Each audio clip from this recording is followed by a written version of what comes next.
I started figuring stuff out and went, oh crap, and quickly learned how to use the delete on a browser settings.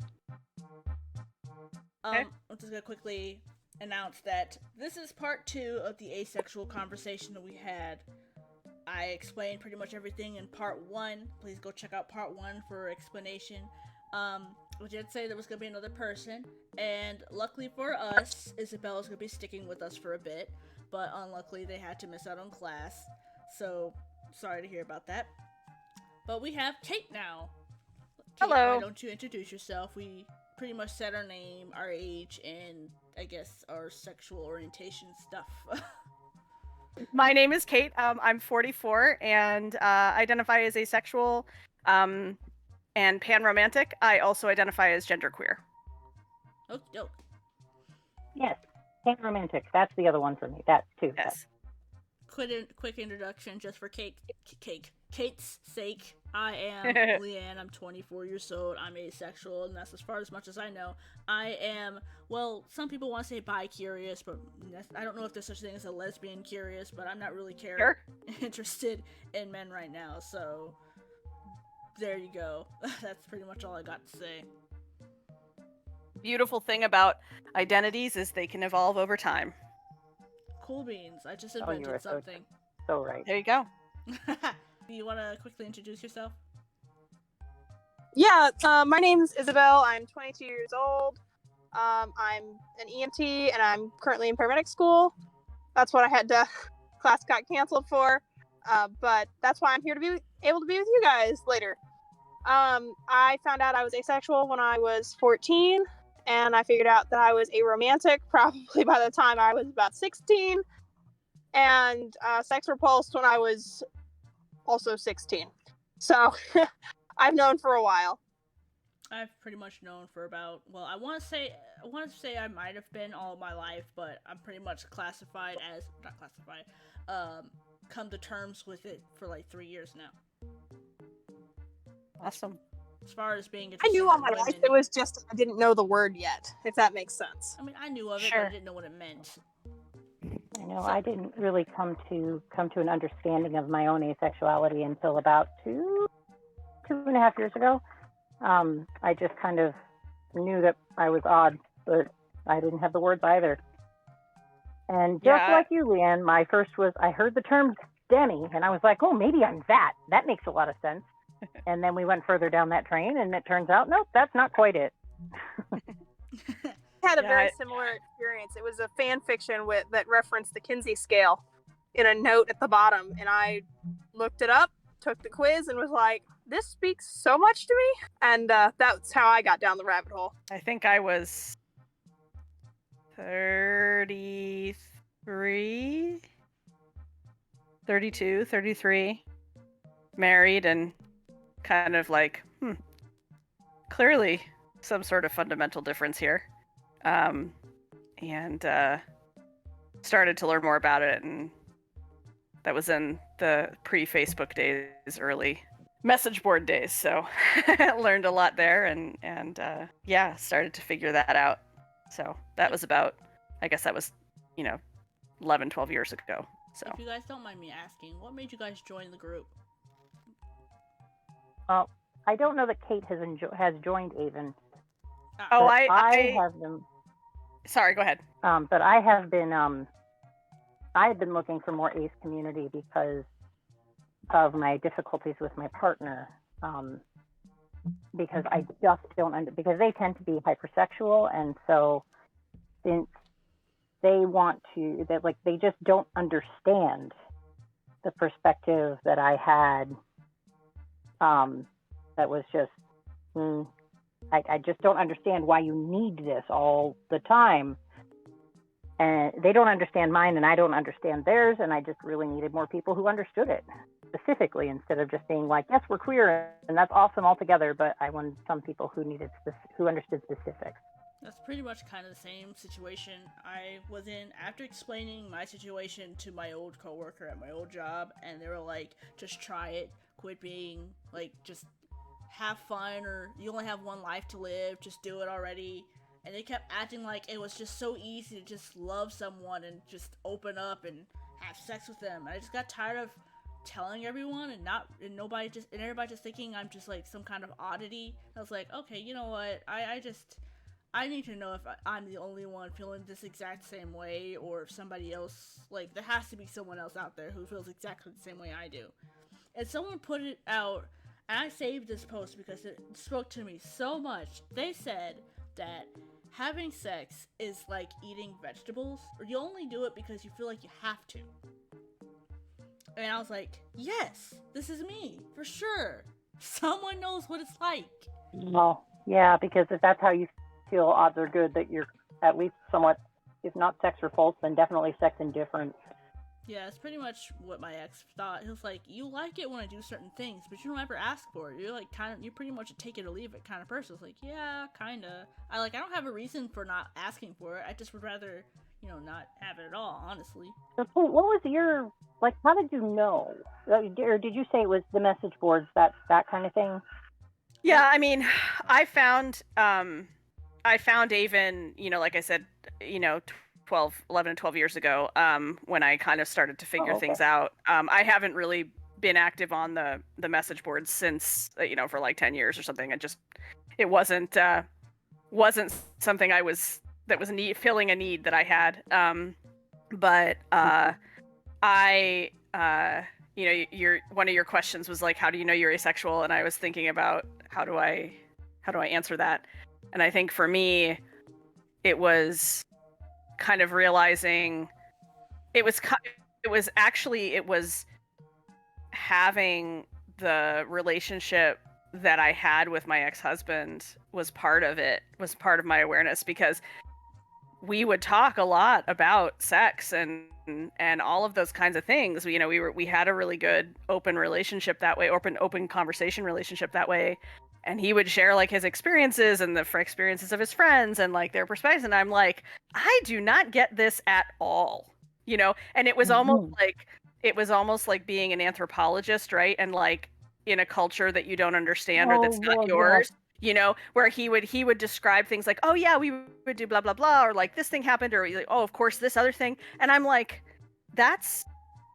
I had no idea that even happened. How fascinating, it was like Mr. Spock, like studying this from outside, and it was, there were a variety of things that happened that ended up he was a great guy. We just weren't the right match, and it was around that time that I started to realize like, we had some intimacy challenges throughout for a lot of our relationship, and I always just figured it was just my fault because I just had a low libido, and I was like, okay, well, that's the way it is. And he was great about it. He was very understanding. But eventually I started to realize, I was like, it's not that I am not, it's not libido, right? Because libido is independent of sexual desire or sexual attraction. It's just like, I have never really wanted to do these things with anybody, really, and kind of the more I learned about it, I started to realize, oh, yeah, this is actually different. And I started to think back to, when I was in like middle school and high school,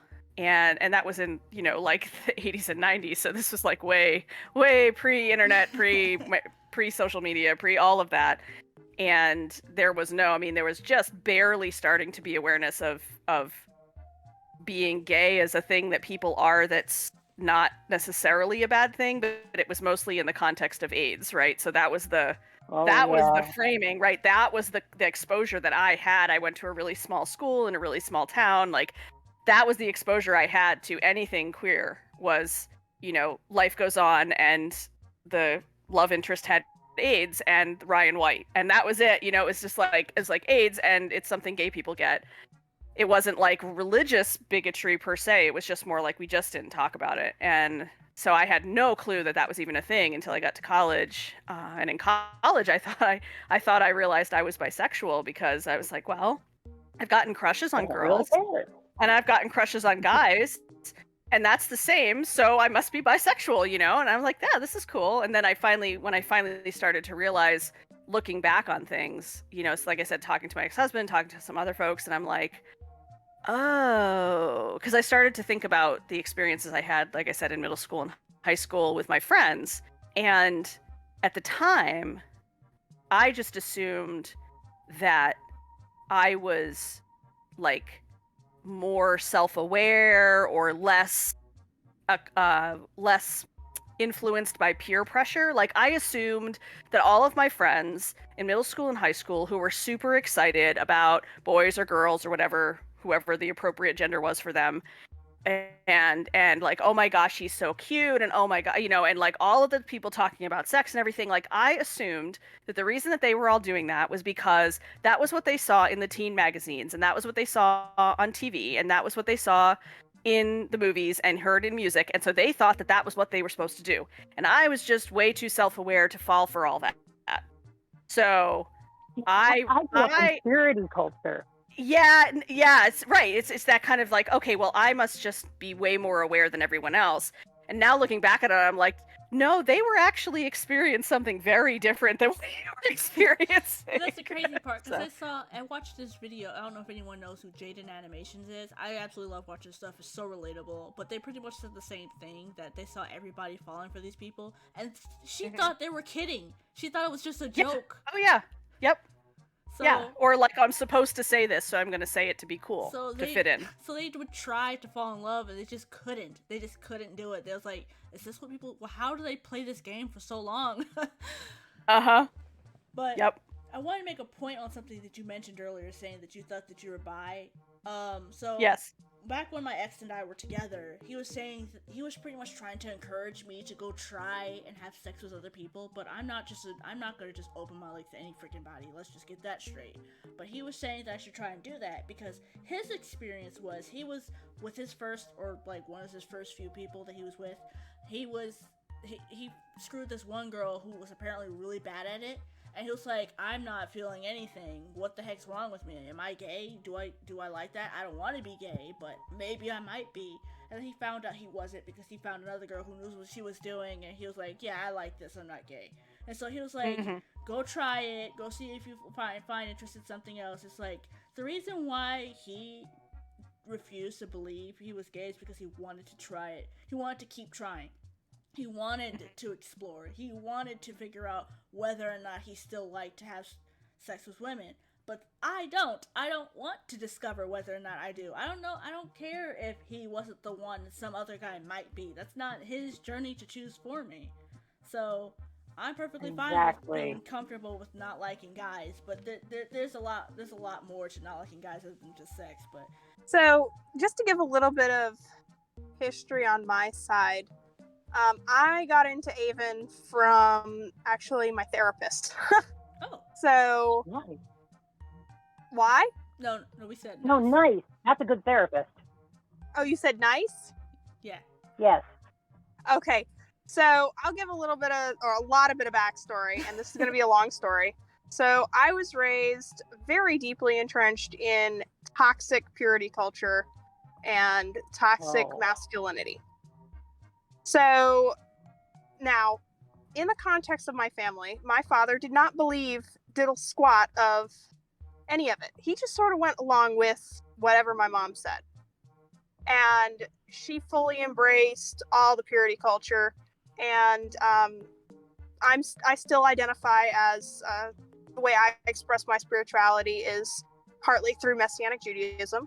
And not that this is all part of Messianic Judaism, but some of Messianic Judaism includes quite heavily steeping in the patriarchal movement. And I grew up in that mindset of, women shouldn't look at guys. If they look attractive, then, that's sin. They're causing a man to sin. And all those things. I just grew up entrenched in it. And so, like, our family, we didn't get the internet until I was 14, and I wasn't allowed on the internet without supervision until I was over 18, homeschooled the whole way. So I didn't meet a gay person until I was 18, 19. So I really didn't know that much about anything other than cisgender, straight relationship. The woman gets married, she finishes school, gets married, stay-at-home mother, has a bunch of kids, home births, homeschools, knows herbs, all these things. And I really went on quite a journey of self-exploration when we got the internet, and I quickly discovered that there was a whole nother world out there and it was a much happier, nicer, kinder world in a lot of ways. And first, I thought I must be bi because I had never had a crush on anybody. And that was the first realization. And there was a whole ton of baggage that I had to get over as far as that's concerned, with all the purity culture that I was raised in of, oh, well, gay people get AIDS because that's sin working out in their lives. That's God punishing them. And, you have to deal with all that baggage first. Oh my God, girl. Before you can come to terms with, if what they're doing isn't wrong, because love is love, and that means that me not feeling attracted to anybody must be okay. My first serious relationship was actually with a female, a cis female, and we had a beautiful relationship.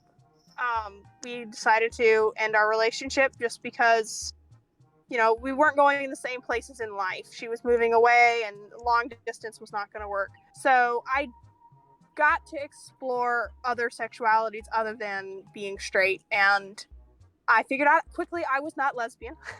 So I thought, well, maybe I'm bi. Got involved with some guys, didn't work out so great. And the whole time I had read about asexuality a long time before, but I just kept kind of pushing that away and nah, I can't be that. That can't be me. But there was always it came back to me of you're asexual. That's why you don't get this. And just that nagging voice in your head of, that's why you don't get this. It's okay. So I decided to go to college, very much at first against my parents' wishes. And from that, I was able to get in touch with a counselor through my school's counseling program. And we worked through a bunch of crap. And it's really been in the past year that I've been able to openly admit to people around me and be okay with saying I am asexual. And not just going along with the status quo anymore, which is not right. It's not a fulfilling way to live your life, to just try to blend in. You're not wrong. It was a therapist that introduced me to Avon. I think I was back in March or so. But wow. it was about a year ago when me and the therapist first started talking and really started unpacking all of the crap. And it's been quite a journey of still trying. I'm not out to my parents. I'm out to my siblings. My sister actually identifies as pansexual. And pansexual and genderqueer. That's real fun. It's very interesting how, and it was actually her that encouraged me to go to therapy. She's younger than I am, but she already knew that she wanted to be a psychologist. So she's like, you need to talk to someone. Got me to go to therapy, and I'm in a lot better headspace since then. That's good to know. But Avon has been a lifeline of, I already knew that I was asexual. I knew that I was aromantic from 16. Knew I was asexual from 14. Pretty much when I got the internet and started reading fan fiction, I started figuring stuff out and went, oh crap, and quickly learned how to use the delete on a browser settings. Therapy's great, and Avon really helped me get some sanity. It took me a lot back from the edge of I was having a lot of dysmorphia and was semi-suicidal, and it really helped to see that, there's other people out here, to be able to connect with some people and make some good friendships over it. But I'm glad to hear that everything is starting to work out and working to your favor, and you're learning more and experiencing more and expressing yourself the way you should. I guess that leaves me. I don't know if I told my side. I just kind of started the group, or not group, join the group, should I say. I don't really have a time period because I already forgot, but it had to have been months ago. That's how recent. And basically I just joined because, like I said, I got tired of talking about it and nobody really understanding me. I really wish I had experienced and learned about this asexual stuff early on. And not even just asexual stuff, just romantic stuff in general, because I was a weird kid in high school. I I also had experienced things because my mother experienced stuff. She had some pretty rough relationships, and so I always had this mentality that I was never going to get married, that I was never going to get a guy. I didn't want a guy. I'd probably live by myself alone for the rest of my life, have maybe a pet or two, and that's all the happiness I need. But inside, I secretly wanted somebody to care for me like a relationship should. I wanted to be held by a guy, wanted to be loved and cared for and taken, like, all that stuff. So I was like, every guy that walked past me, I was like, maybe he might be my secret lover. Maybe I might have a secret interest. Or maybe something, but I never really thought, a woman. My mom did at one point hint saying, I wouldn't be shocked if you brought a woman home, but I just dismissed it, I was like, she's just saying that just to say that. And so I dismissed it. But I never myself went out of my way to ask a guy out. I just kind of found out, like, over time that, oh, this guy's taken, oh, this guy's gay, oh, this guy's not interested. I never went out of my way to go date anyone. I never really found it odd.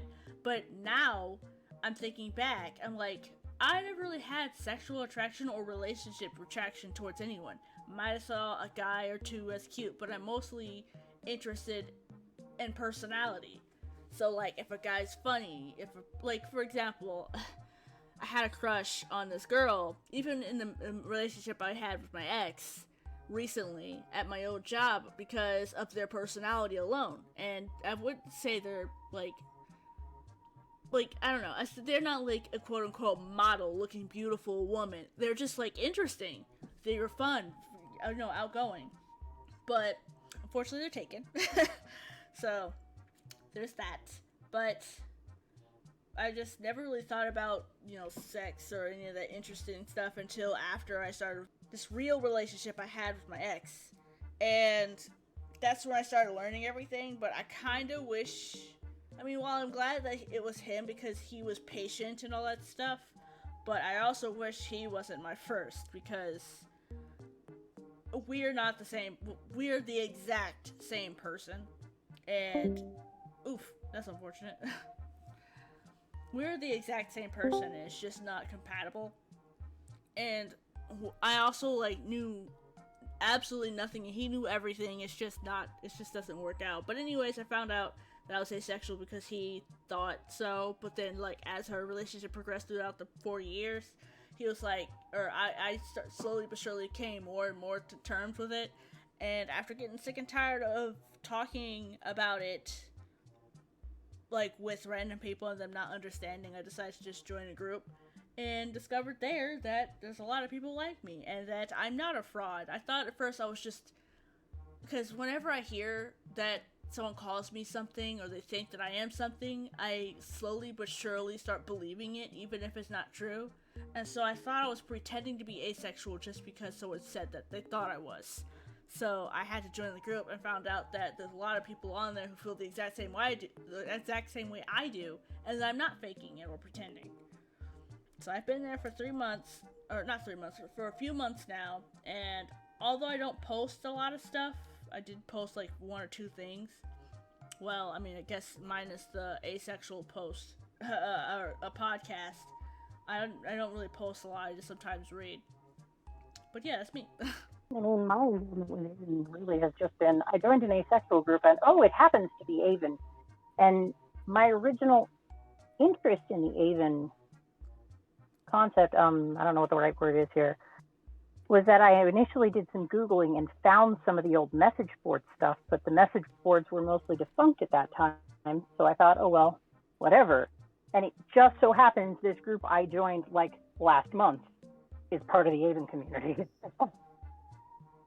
Paths cross. Yeah, I wasn't really looking for any. I didn't want something too populated or too serious or too picky, and this community seemed like the best one. But so yeah. Not trying to rush anything, but it's you have tons of content now. But I'm just making sure, did we answer the question that we were supposed to answer? I know I think we did. Okay, that's good. So, I think we did in a couple of different variations and some others.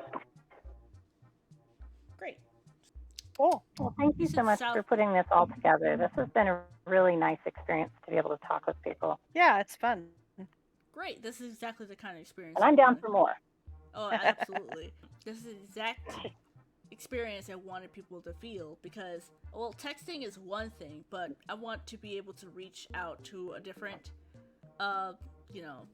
part of the community that might be surfing around the internet or whatever. To answer some questions that some people have. Alrighty. Well, thank you guys for everybody. sparing some time. Yeah, it's been a pleasure. Yeah, it's great to chat with everyone. Have a great afternoon, everyone. You too. All right. Bye. Bye. What is up, everybody? This is Leanne. Thank you guys for watching this far into the video, or watching the entire video, whichever one.